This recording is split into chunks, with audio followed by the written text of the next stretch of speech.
Hello दोस्तों, तो नमस्कार। आप कैसे उम्मीद करते हैं आप स्वस्थ होंगे, मस्त होंगे। तो एक बिहार भूमि जमीन को लेकर एक बहुत बड़ा अपडेट आ चुका है, जो कि आप लोग के लिए बहुत महत्वपूर्ण वीडियो हो सकता है। अगर आपके पास जमीन है, जमीन आपके कब्जा में है, लेकिन उसका कागज आपके पास नहीं है, डॉक्यूमेंट नहीं है, तो क्या आपके नाम पर हो सकता है जमीन आप ही की जमीन है और उसके कोई भी कागज नहीं है? साबित करने के लिए, प्रूफ दिखाने के लिए कि हाँ ये जमीन का कागज है मेरे पास, ऐसा कुछ नहीं है आपके पास।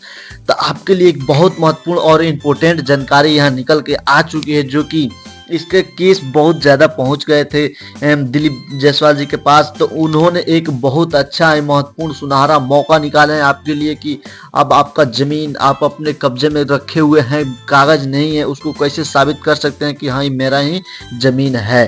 तो इस वीडियो में बने रहिए। वीडियो को स्टार्ट करने से पहले आपसे रिक्वेस्ट है कि अभी तक मेरा चैनल को सब्सक्राइब नहीं किए तो प्लीज़ चैनल को सब्सक्राइब कर लीजिए और बेल आइकन को ऑन कर लीजिए, ताकि ऐसे ऐसा अपडेट आपको पास सबसे पहले पहुंचे। और वीडियो को लाइक करना नहीं भूलिएगा, शेयर करिएगा जरूर अपने दोस्त मित्र और सभी किसी के पास। तो देखिए वीडियो शुरू करते हैं। तो आइए देखिए, यहाँ बताया गया है लेकिन कागज नहीं है।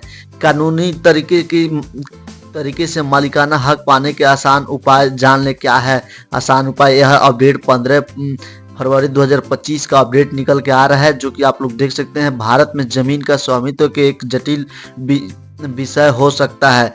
यह खासकर जब आपके पास जमीन पर कब्जा हो लेकिन स्वामित्व साबित करने के लिए कोई कानूनी दस्तावेज आपके पास नहीं है।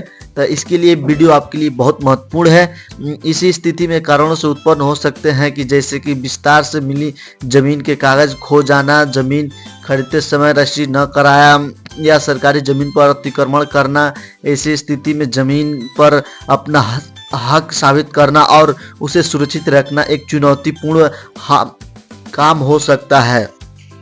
देखिए, क्या जमीन खरीदते समय बहुत लोग लापरवाही कर देते हैं कि वो क्या है कि जमीन खरीदते समय दस्तावेज वो क्या करते हैं कि वो ऑनलाइन नहीं कराते हैं, रजिस्ट्री नहीं कराते। खरीदते समय क्या बहुत से इसे उनसे मिस्टेक हो जाता है, पैसा दे देते हैं, नहीं समझ में आता है, छोड़ देते हैं। तो वो वही गलती के कारण आपको ये सजा भुगतना पड़ रहा है। तो आप ही गलती की हैं तो आप ही को सजा भुगतना पड़ेगा। देखिए, तो ये वीडियो अगर छोड़ के जाते हैं तो फिर से आपको सजा भुगतना पड़ेगा। तो वीडियो को छोड़ के मत जाइए, वीडियो को पूरा देखिए, स्किप करके मत देखिए, पूरा विस्तार से आप समझ लीजिए। अगर आपके पास भी ऐसी जमीन है जिस पर आपका कब्जा है लेकिन कोई कानूनी कागज नहीं है, तो आप इसका निराश होने की जरूरत नहीं है, क्योंकि हम लेके आ चुके हैं आपके लिए एक बहुत महत्वपूर्ण वीडियो।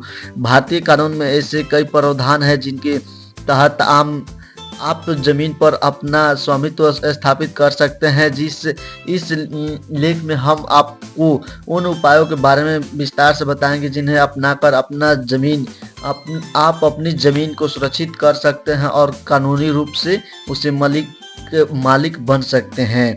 तो यहाँ देखिए, जमीन पर कब्जा लेकिन कागज नहीं। जमीन पर कब्जा आप तो कर लिए हैं लेकिन कागज नहीं है। ऐसे स्थिति में आपको क्या करना है? तो पहलू जानकारी समझ लीजिए। स्थिति है जमीन पर भौतिक कब्जा लेकिन स्वामित्व साबित करने के लिए कानूनी दस्तावेज नहीं है आपके पास। यह तो बात सत्य है। कारण विसार्थ में बिना रजिस्ट्री के खरीद अतिक्रमण, मतलब आप कारण यही है कि आप विसार्थ में बिना रजिस्ट्री के खरीदी जमीन खरीद लिया, अतिक्रमण। इसी के कारण से आपको ये मिस्टेक हो गया, गलती हो गया। गलती आप अगले बार से नहीं करना है, आपको बार बार मैं बताते आ रहा हूँ, क्योंकि गलती आप कर दिए हैं। क्यों कर दिए हैं? अभी तक संजय टेक को सब्सक्राइब नहीं किए हैं, ये तो बात मानना पड़ेगा आपको। चुनौती देखिए, यहाँ स्वामित्व साबित करना और कानूनी रूप से सुरक्षित करना। और समाधान इसका है कानूनी उपाय, दस्तावेज तैयार करना, समझौता। और महत्वपूर्ण, कब्जे को बनाए रखना, कानूनी सलाह लेना। जमीन पर कब्जा है और कागज नहीं है तो क्या करें? आपके मन में यही डाउट है। जमीन पर कब्जा है और कागज नहीं है तो क्या करें? पुराने दस्तावेज की तलाश करें। सबसे पहले आपके जमीन से जुड़ी पुराने दस्तावेज की तलाश करनी चाहिए। यह दस्तावेज आपके दादा परदादा के समय के हो सकते हैं। इन दस्तावेज में बिक्री विलेख, दान विलेख, विभाजन विलेख या कोई अन्य दस्तावेज शामिल हो सकते हैं जो जमीन पर आपके परिवार के स्वामित्व को साबित करते हैं। कोई भी एक पुराना कागज होगा आपके पास, पहले घरे खोजिए, अपना जो कागज है उसमें खोजिए। हो सकता है आपके दादा परदादा के नाम पर हो, वो दान में मिला हो या खरीदे हुए हैं या किसी प्रकार से हो, उसका कागज जरूर बनाया गया होगा। दान विलेख विभाजन यह सब चीज बता दिया गया, पता है वो समझ में आ गया होगा। लेकिन देखिए इसका दूसरा पार्ट फिर से आएगा, उसको जरूर देखिएगा, क्योंकि उसमें भी बहुत महत्वपूर्ण बात बताया गया है। अभी इसको क्या है कि वीडियो लंबा चौड़ा होने के कारण इसको 2 पार्ट में हम बना दिए हैं, छोटा छोटा पार्ट कर दिए हैं, 2 पार्ट में बांट दिए हैं। तो वो वीडियो नेक्स्ट टाइम में अभी आएगा, वो भी जस्ट आएगा, इसी चैनल पर आएगा, तो वो जरूर देखिएगा, तभी जाके आपको समझ में आएगा। तो आप वो वीडियो नहीं देखते हैं तो आपको समझ में नहीं आएगा। उसमें बताया गया है कि क्या क्या आपको कहाँ जाना पड़ेगा, कौन सा डॉक्यूमेंट लगाना पड़ेगा, तभी आपको बात समझ में आएगा। तो मिलते हैं नेक्स्ट वीडियो में नए टॉपिक के साथ, तब तक ले जय हिंद।